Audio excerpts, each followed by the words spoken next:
salvar vidas. Y es en esto lo que viene caminando el gobierno nacional. No así acompañado por otros sectores de las provincias y de la política, ya lo señaló Tati recientemente.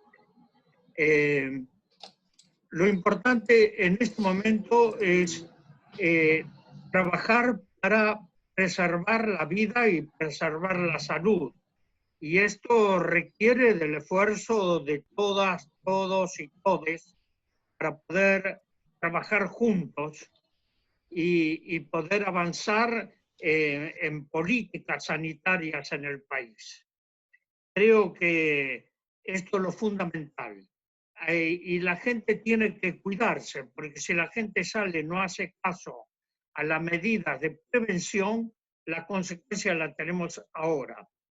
Es muy importante la prevención de la salud. Hay un esfuerzo sanitario muy grande que esto nos está sobrepasando en este momento. Pero también tenemos que preguntarnos por qué esto del coronavirus. Esto no es casual, que apareció un virus por ahí. Hay estudios científicos que señalan que el coronavirus tiene que ver con la agresión permanente del ser humano a la madre tierra. Los monocultivos, los agrotóxicos, la contaminación es lo que está produciendo la situación actual. Y hay que evitar los desmontes, los incendios. Esto que está pasando no solo aquí en Argentina, está pasando en el mundo. Y lógicamente que hay que tomar las medidas de prevención y seguridad social. Yo recuerdo, y lo hemos señalado en varias oportunidades, lo que pasó en Villa 31, la muerte de Ramona, una líder popular, por la falta de prevención como fue el gobierno de la ciudad de Buenos Aires. La falta de agua, de higiene. Los sectores más castigados son siempre los sectores más pobres, más excluidos de la sociedad. Así que me sumo a este esfuerzo que vienen realizando, lo venimos realizando de distintos sectores para preservar la vida, la seguridad y fundamentalmente la salud de todo el pueblo. Gracias por escucharme. Muchas gracias, Adolfo, por tus palabras, que por supuesto desde el Movimiento de Derechos Humanos compartimos y hacemos nuestras. Simplemente a mí me gustaría agregar que un poco esta conferencia de prensa es para manifestar la preocupación, por un lado, que está generando el aumento de los casos, la tensión que está generando sobre el sistema de salud y la necesidad que va a surgir como un derecho de las personas a poder quedarse en su casa, y ahí un llamado muy fuerte a la sociedad argentina para que se comprometa a quedarse en su casa, y al Estado argentino para que asista a esas personas, para que todos y todas podamos cuidar estos derechos humanos básicos como son el derecho a la vida y a la salud. Hemos tenido un problema que hemos tenido que silenciar los micrófonos, por eso Vera, vamos a ver si lo podemos solucionar, pero le voy a dar la palabra a Alfredo Zayat, que ya está por acá.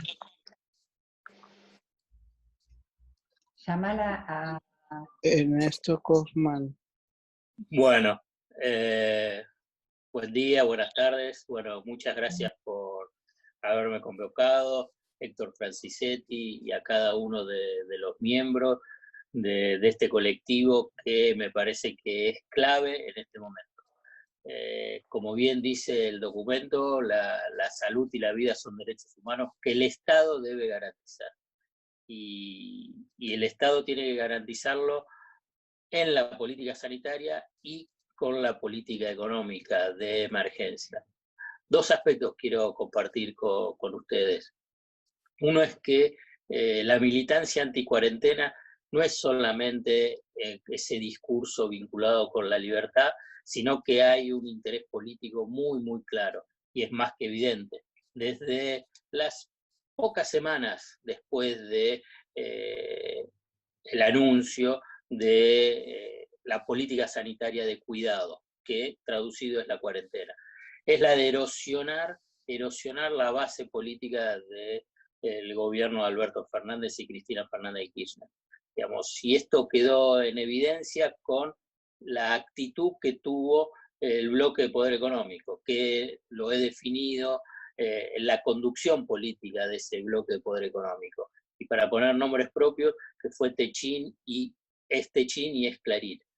Techín inmediatamente desafiando a la autoridad presidencial cuando se definió el decreto de prohibición de despidos e inmediatamente despidió, claramente apuntando a que por la cuarentena perdía plata y entonces tenía que echar a los trabajadores. Entonces, ¿qué es lo que está el mensaje detrás de esa medida? Es hay que abrir y que los trabajadores vayan a las plantas sin importar su salud.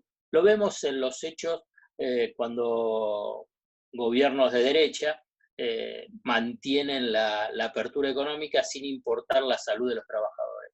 Y cuando tenemos dirigentes de derecha que tienen poder ejecutivo, por ejemplo en Jujuy, donde está Gerardo Morales, el carcelero de Milagro Sala, donde no hay control y hay una de las grandes empresas del norte, el ingenio Ledesma, de la familia Blaquier, donde el tema de la seguridad sanitaria es muy, muy frágil y por eso hay decenas de muertos de trabajadores.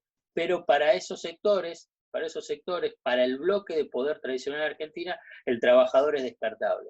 Entonces, si se enferma, no hay ningún problema, es reemplazable.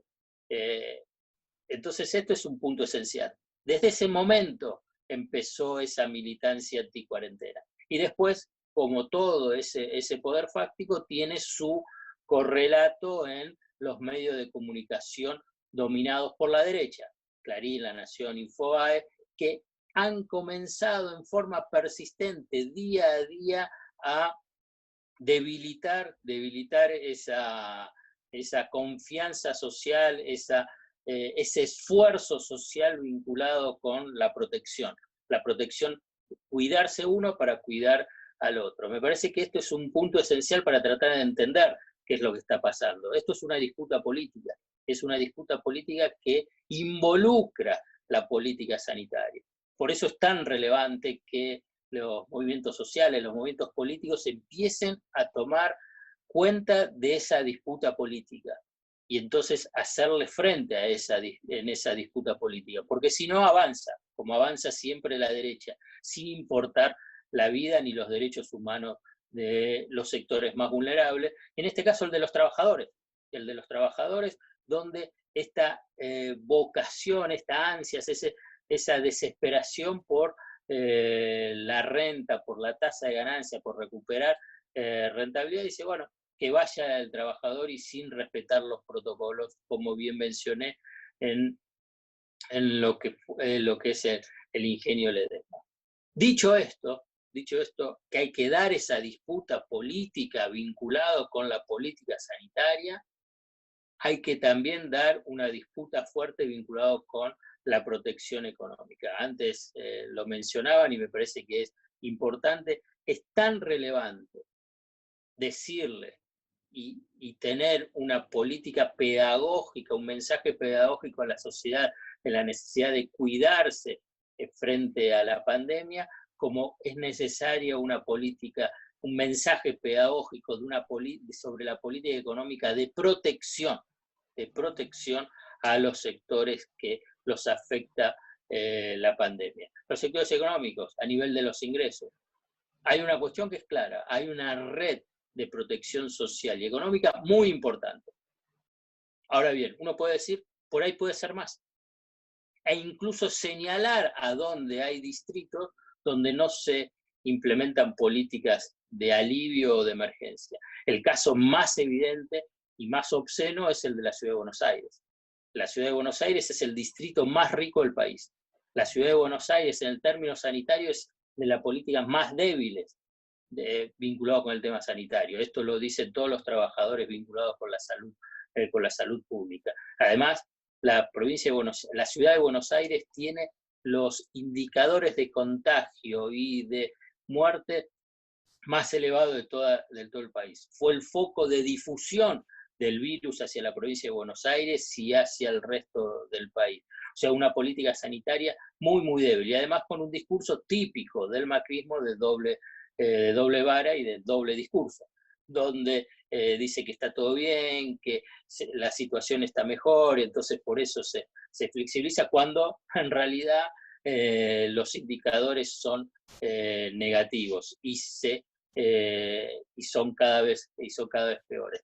Y por último, vinculado con esto, es de la política económica, de las políticas de emergencia. Antes mencioné, la Ciudad de Buenos Aires es el distrito más rico del país, no tiene políticas específicas de emergencia, son marginales las políticas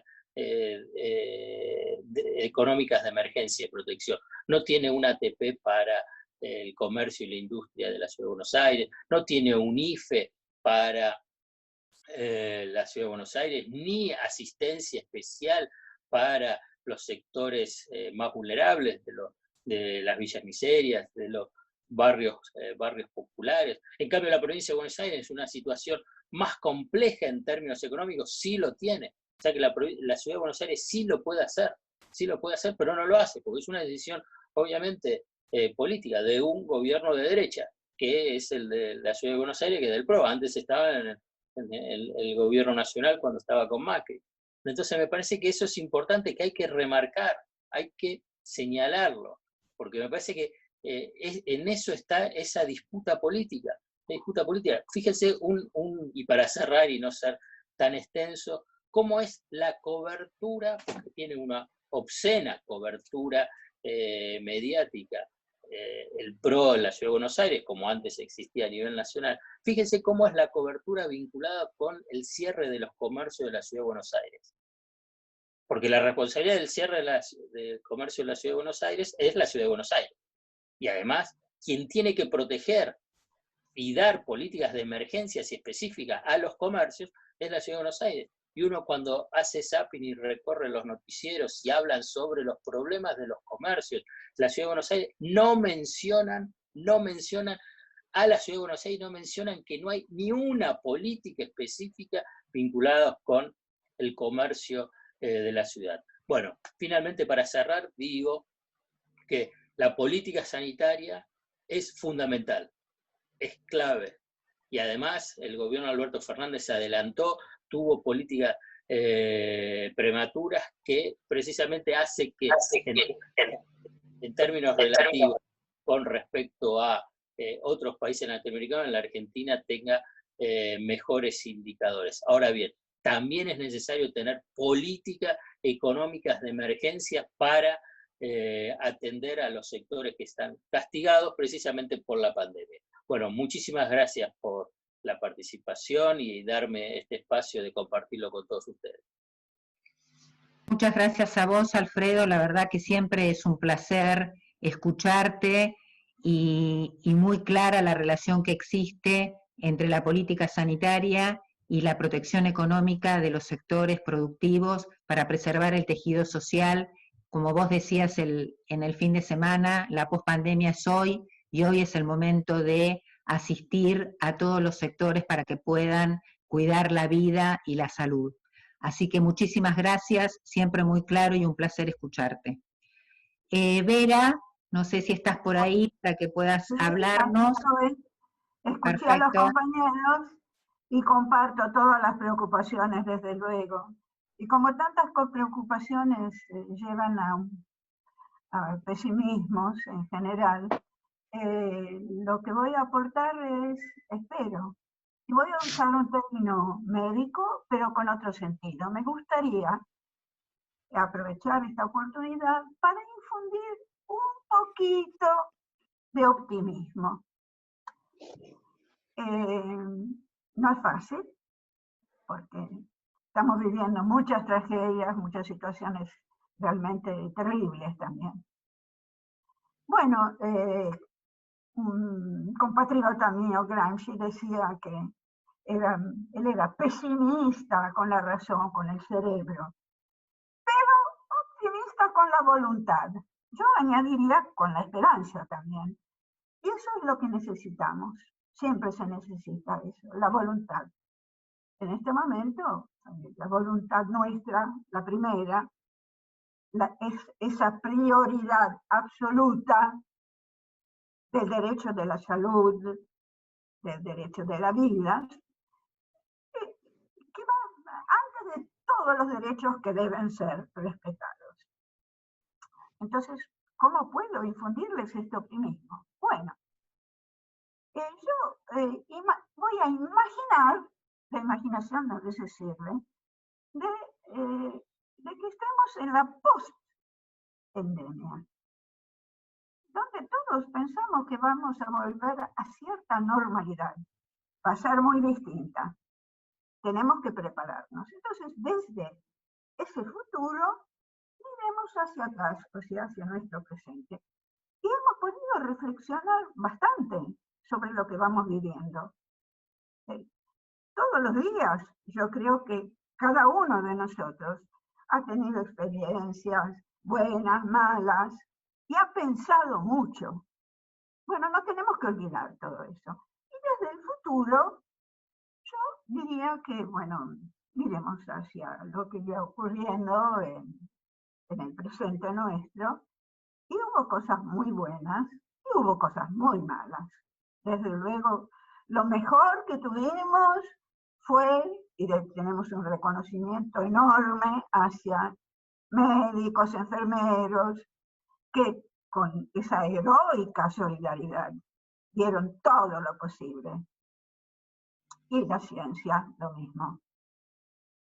También tuvimos cosas malas, y desde el futuro las miramos, y bueno, fue la falta de responsabilidad de mucha gente que se dejó llevar por deseos, yo diría tontos, de que podían circular, hacer caso omiso a las normas.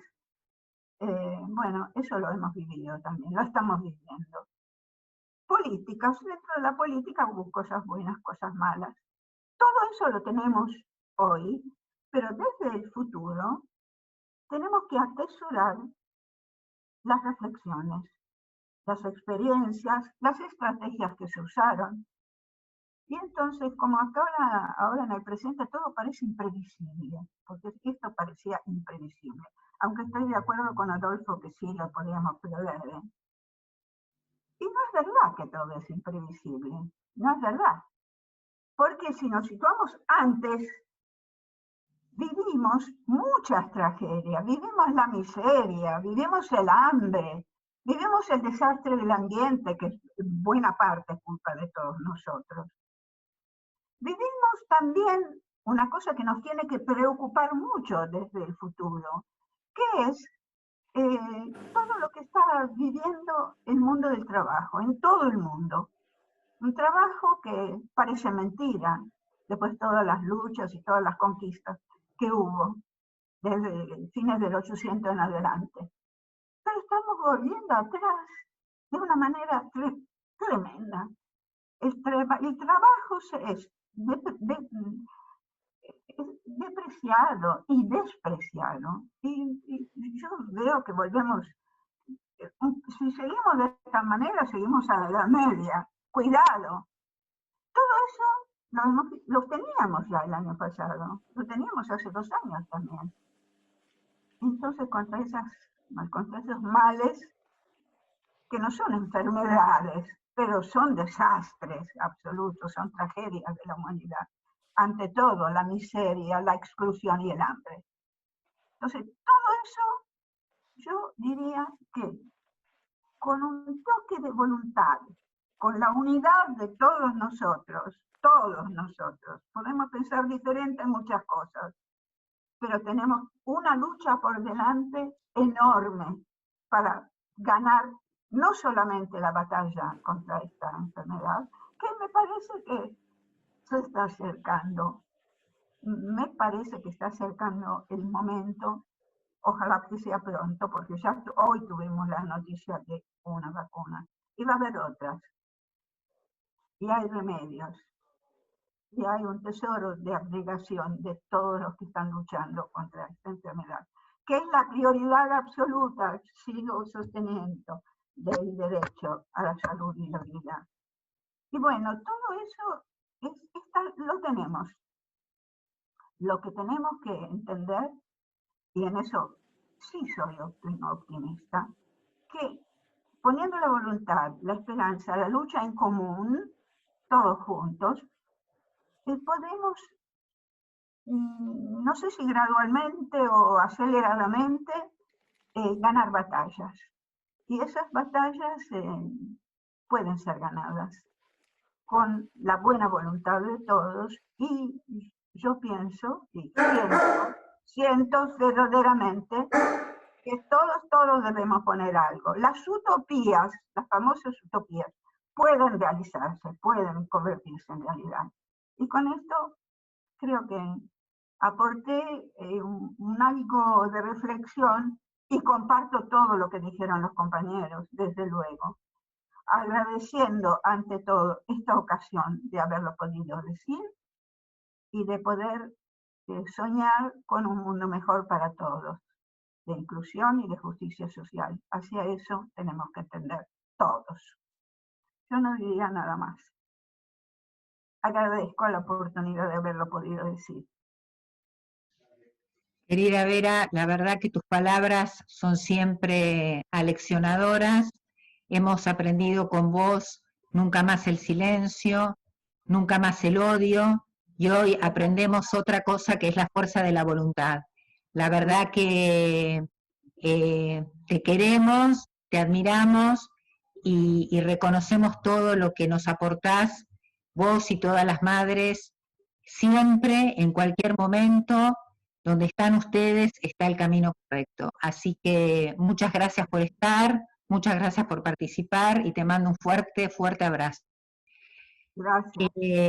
Antes de pasar a los representantes gremiales, quería pedirle un saludo a Leonardo Farías del CESDET, no sé si está por aquí, que forma parte de la iniciativa. Hola. Hola, Leo, todas, ¿cómo estás? todos. Bien, ¿cómo están? Bueno, preocupado también por esta situación, muy preocupado, desde el CEDET, con María Suárez, que está presente aquí también, seguramente representamos el centro, y la realidad que la escalada de la reproducción del virus en todo lo que es la zona del AMBA es tremenda, y en particular en la ciudad de Buenos Aires. Así que bueno, nosotros seguimos trabajando a través de Alejo Grosio en la plataforma virtual de denuncias del IRDH, una iniciativa muy necesaria en un distrito como la ciudad de Buenos Aires, que muchas veces no tiene en cuenta sectores vulnerables de la población. Las palabras de Alfredo me venían a la cabeza, porque es realmente así. No hay políticas públicas para combatir emergencias sociales ni económicas. Así que, bueno, nada, eso quería decir. Muchas gracias, Mabel, por participar, por darnos parte de participación en esto. Muchas gracias, Leo, por tus palabras. Antes de darle la palabra a Angélica Graciano, les comento que el documento va a estar publicado en la página de la iniciativa por el resguardo de los derechos humanos de COVID-19 CABA, y que se lo vamos a distribuir a todos los periodistas para que lo tengan. Graciana, te doy la palabra. Hola. Angélica, Hola. perdón, Angélica Graciano, perdón. No hay problema, siempre hay confusión. No Perdón. Por favor. Bueno, yo represento al sindicato docente en la Unión de Trabajadores de la Educación de la Ciudad de Buenos Aires. La verdad es que muchas de las cosas que nos preocupan ya fueron dichas.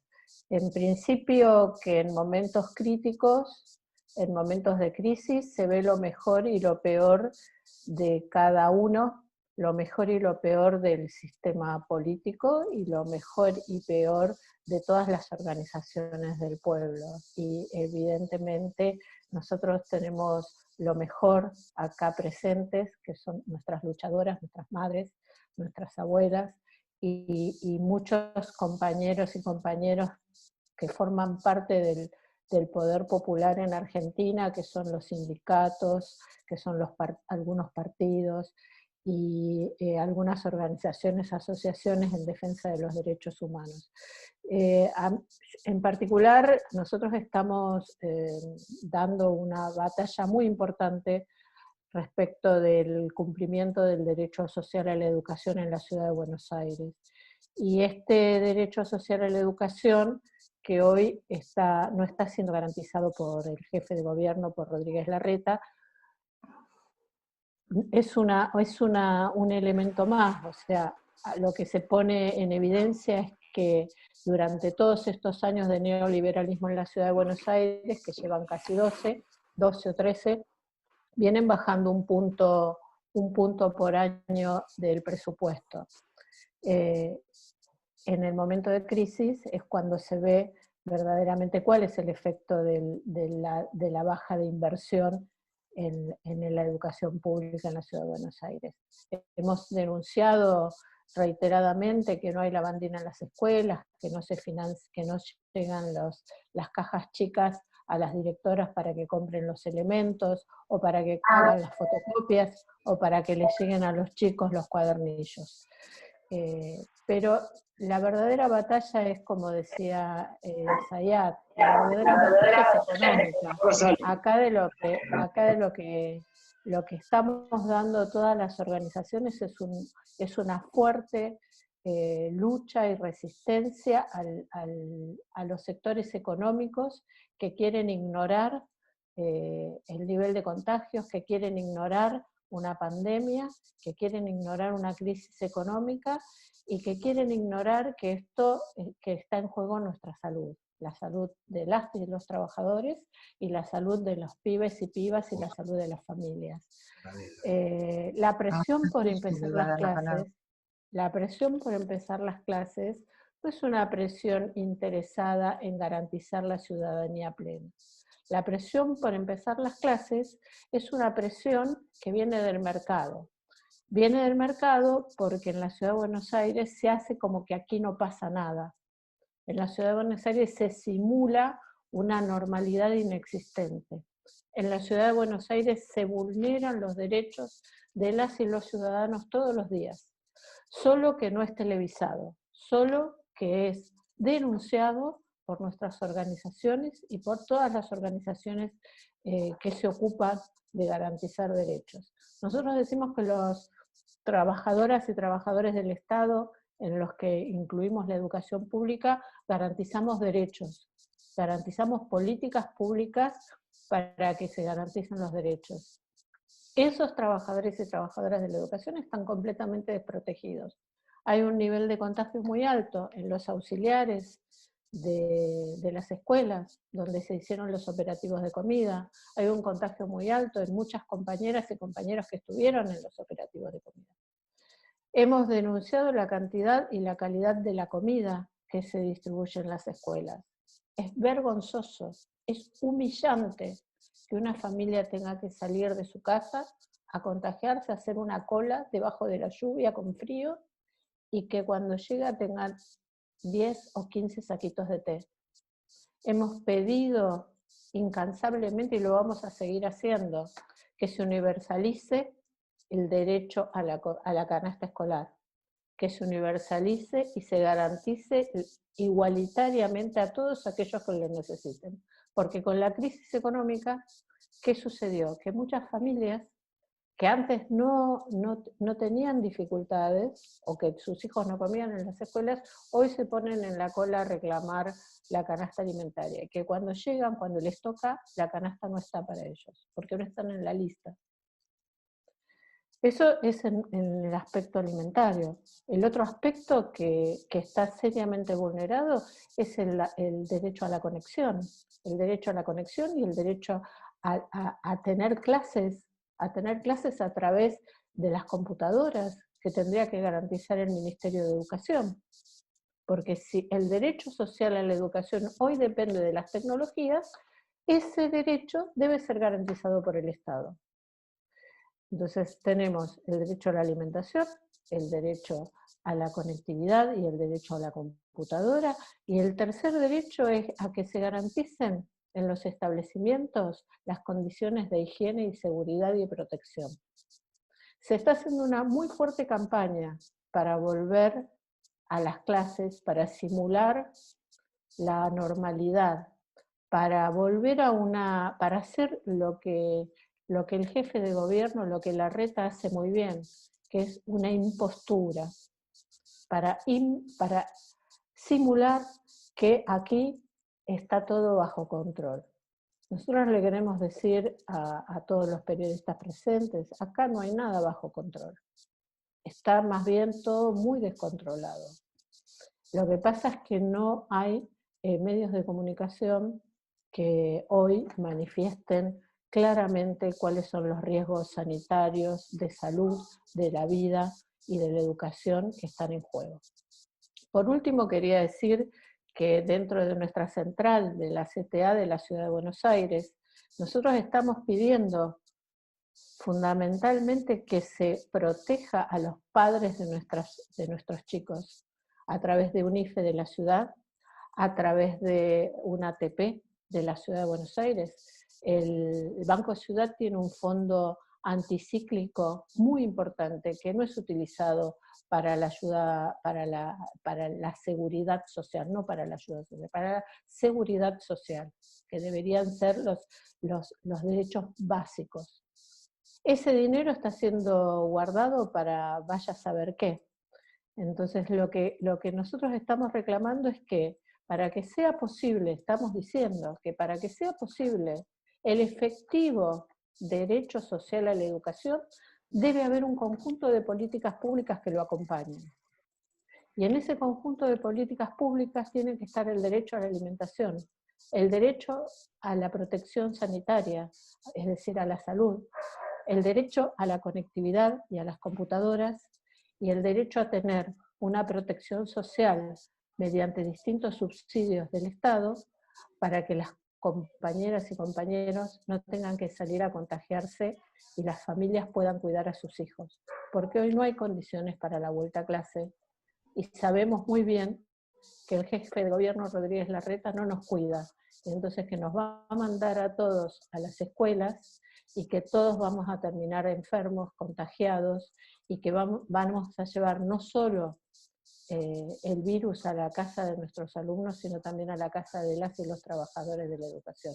Así que agradezco mucho esta iniciativa a todos los compañeros y compañeras que están presentes. La educación siempre es esperanza, es apuesta a la vida, es la apuesta a una democracia popular, y la educación siempre va a estar del lado de los intereses de nuestro pueblo, porque eso es lo que nosotros enseñamos todos los días en las aulas, y por supuesto siempre va a apostar a la esperanza y a la vida. Muchas gracias. Muchas gracias, Angélica, por tus palabras. Yo solo te puedo agregar que la educación es un derecho humano, que también estamos todos y todas las que estamos aquí dispuestas a defenderlo. Quiero saludar que está Jorge Aliaga, que está Mónica Macha, que está Alejandro Amor, Hugo Kaufman, Judith Said, Ricky, Rodrigo Loza, Mariana de la APDH, que nos están acompañando. Y bueno, y ahora le voy a dar la palabra a Roberto Baradel, que es secretario general de SUTEBA. ¿Estás por ahí, Roberto? Sí, hola, ¿cómo te va, Mabel?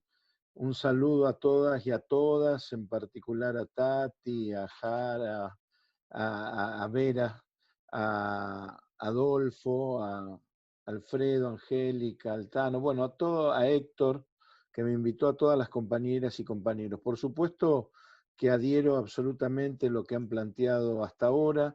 Decirles que el problema de Cava no es un problema solamente en Cava, es un problema del AMBA y es un problema de todo el país, porque en la medida que no haya políticas que articulen el cuidado de la vida en Cava, articuladas con la provincia de Buenos Aires, que sí lo está haciendo, difícilmente se pueda parar los contagios. Entonces creo que lo primero que hay que decir que lo que sucede en la Ciudad Autónoma de Buenos Aires afecta no solamente a los porteños, sino que afecta a los ciudadanos de nuestro país, en la provincia de Buenos Aires, en el conurbano particularmente, pero también en el interior y en las diferentes provincias, que por los traslados que se tienen que hacer concretamente llevan y propagan el virus, lamentablemente. Una cuestión que es clave, que la decía Alfredo, ¿no? La concepción que tienen determinadas personas o personajes, parte de la oposición y concepciones que tienen que ver con el desprecio a la vida, el ingenio de Ledesma, ¿no? Donde hay muchos contagios, muchas situaciones, y un gerente de personal le ha planteado a los trabajadores que se tenga que contagiar los que se tengan que contagiar y que se mueran los que se tengan que morir. Es la misma lógica que utilizaron en el apagón de Ledesma en 1976, ¿no? El desprecio por la vida en función de maximizar sus propias ganancias. Entonces esto hay que tenerlo muy en cuenta porque esto que se planteaba de querer abrir y que les importe maximizar las ganancias y horadar a un gobierno que está cuidando la salud, la vida de las personas, pero también se está ocupando a través de los ATP, del IFE, bueno, de los diferentes programas de la asignación universal, de la tarjeta alimentaria, que se está ocupando también de poder hacer frente a la crisis económica que ya teníamos y que esta pandemia profundizó. Por eso nos parece fundamental acompañarlos en este planteo, en esta denuncia que están haciendo, un llamado a la responsabilidad social, y creo que es muy importante que en nuestro país finalmente se le dé carácter legislativo, que se le dé que se sancione una ley estableciendo los comités mixtos de salud y seguridad del trabajo, porque de esa manera las actividades controladas por los trabajadores, por supuesto que van a resguardar las condiciones que tienen que tener para evitar los contagios a los mismos trabajadores, a sus familias, pero también fundamentalmente para que no se propague el virus, porque sacando a los pequeños y medianos empresarios, las grandes empresas no les importa una vida más, una vida menos, sino les importa maximizar las ganancias, concentrar la riqueza. Y termino con esto, es fundamental para dotar al Estado de mayores recursos y hacer frente a esta pandemia y sostener el aislamiento social preventivo obligatorio, tenemos que avanzar con el impuesto a las grandes fortunas. Estoy convencido que nuestro pueblo va a ser capaz de salir de esta crisis, enfrentando esta pandemia, y lo vamos a hacer con más Estado y no dejado librado a su suerte al pueblo argentino. Así que un abrazo enorme y gracias por darme esta oportunidad y acompañamos la iniciativa. Muchas gracias, Roberto, por tus palabras, muchas gracias por tu participación.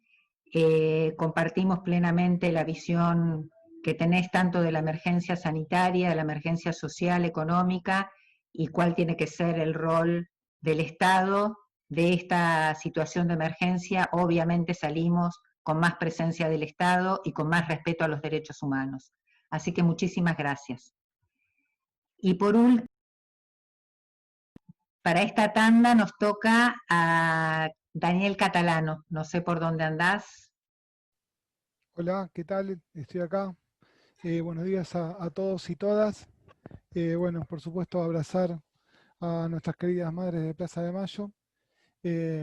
Decirles que nosotros venimos con una resistencia muy importante en el ámbito de la ciudad de Buenos Aires, producto de que el jefe de gobierno porteño cree en esta teoría del rebaño, ¿no? Que la gente pueda contagiarse y genere inmunidad, que de alguna manera pudo ser frenada por los debates políticos que se fueron dando desde el Ejecutivo Nacional, y que eso posibilitó que tengamos más chances de poder combatir al virus con otra impronta.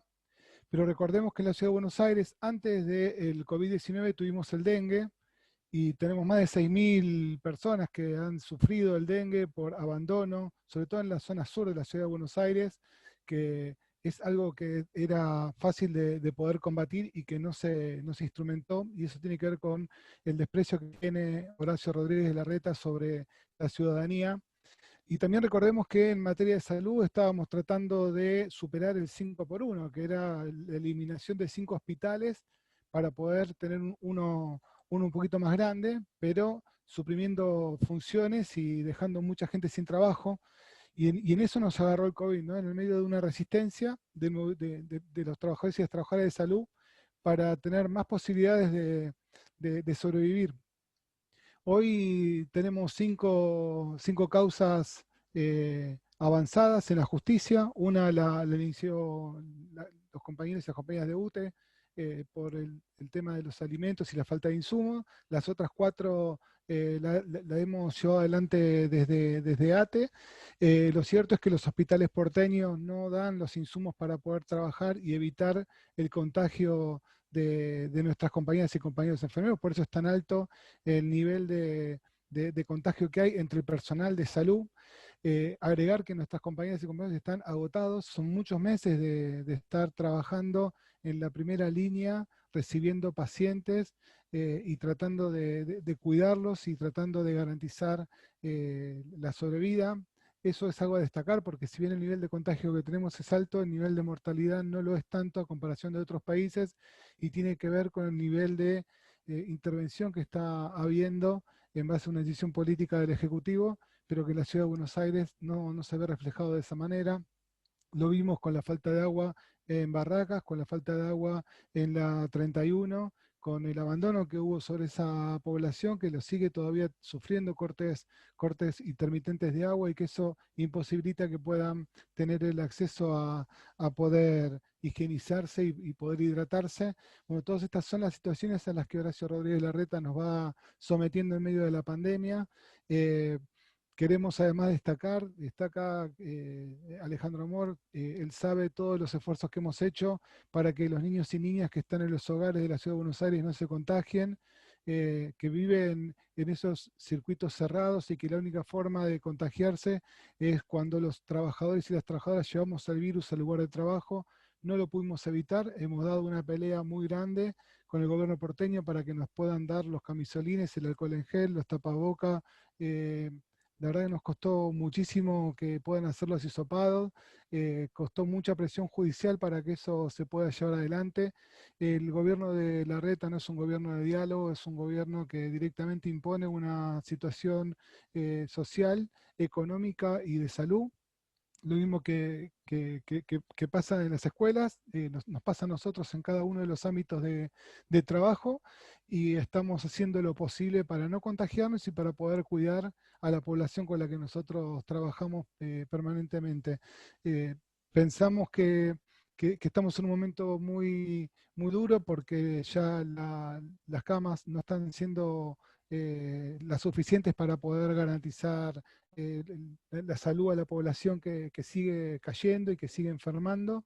Por eso también nos parece insólito que en el medio de la pandemia, donde estamos tocando el pico más alto, se sigan abriendo espacios para que se pueda consumir, y uno entendiendo las necesidades y las urgencias económicas que tiene la sociedad, pero que el sistema sanitario no resiste, que nuestras compañeras y compañeros no tienen recambio, se enferman nuestros enfermeros, nuestros médicos, nuestros camilleros, no hay gente preparada para poder dar esa asistencia, por lo que nosotros seguimos insistiéndole a la población que falta poco para la vacuna. Parece que los rusos habrían llegado a tener un principio de solución, pero va a llevar meses hasta que llegue aquí, y que nosotros tenemos la obligación ciudadana de poder protegernos y de no transmitir esta enfermedad hasta tanto podamos tener la cura definitiva. Así que abrazar a toda la comunidad que está en la primera línea, abrazar a mis compañeras y compañeros médicos y enfermeros.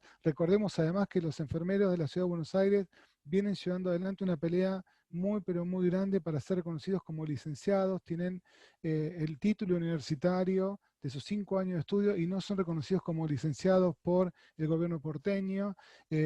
Sería un gesto enorme de parte de la política, ya que hay un gesto en la ciudadanía de reconocer la labor titánica que hacen para cuidarnos a todos y todas, que se los pueda reconocer a ellos como profesionales. Así que bueno, esperemos que se dejen de vulnerar los derechos de nuestros compañeros y compañeras de trabajo, que también es una vulneración de los derechos de la ciudadanía cuando no se nos dan las herramientas para evitar los contagios, y por supuesto que es una vulneración a los derechos humanos. Así que muchísimas gracias por abrir el espacio, por darnos la posibilidad de la palabra. Comparto con Roby Baradel que es importante el impuesto a las grandes fortunas para tener un lugar donde poder tener estructura económica para poder salir de la crisis que estamos llevando adelante. Así que muchas gracias por todo.